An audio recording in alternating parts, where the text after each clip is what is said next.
छु अनि मेरो बाबाले पनि म यस्तो अपाङ्ग जन्म्यो भनेर मलाई छोडेर गइसक्यो सानैमा हाम्रो त घर पनि छैन जग्गा पनि छैन मेरो त स्कुलको फिस पनि तिरेको छैन कति टाइम हो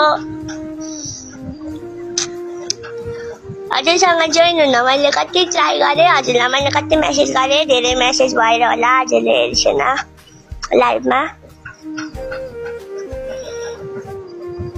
मामुलाई चाहिँ के भएको मामु आँखा देख्छिन मजाले भित्र बाहिर गर्न पनि मतलब मामुलाई गाह्रो हुन्छ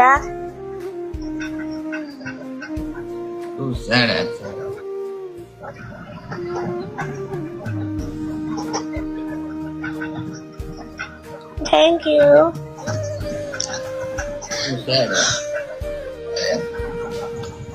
हजुरसँग जोइन हुन पाउन खुसी लाग्यो दादा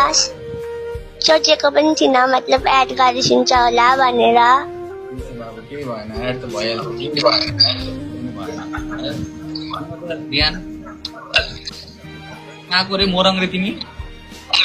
हजुर मोरङ भाउने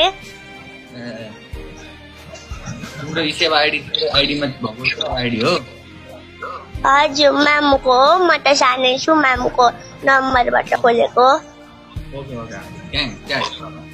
जति सक्नुहुन्छ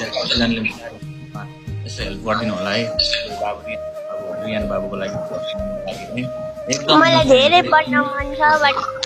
बट मामुले मलाई त्यति मैले पढ्न चाहेसम्म मलाई पढाउन सकिन्छ कि सकिन्न त्यो चाहिँ थाहा छैन पढ्न चाहिँ धेरै मन छ नबोल भाइ नबोल प्लिज सुन्नु त बाबु कतिमा पढ्छौ तिमी कतिमा पढ्छौ म 7 मा हो दादा पढ्छौ तिमी त्यो टेन्सन नलियो त्यो कुरा म भर्खर 7 प्लिज त्यस्तो नगर यार प्लिज यार एकैछिन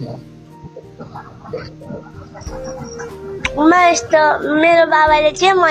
म यस्तो अपाङ्ग जन्म्यो भनेर मलाई सानैमा छोडेर गइसक्यो अरे ढोकामा चाबी लगाइदिएर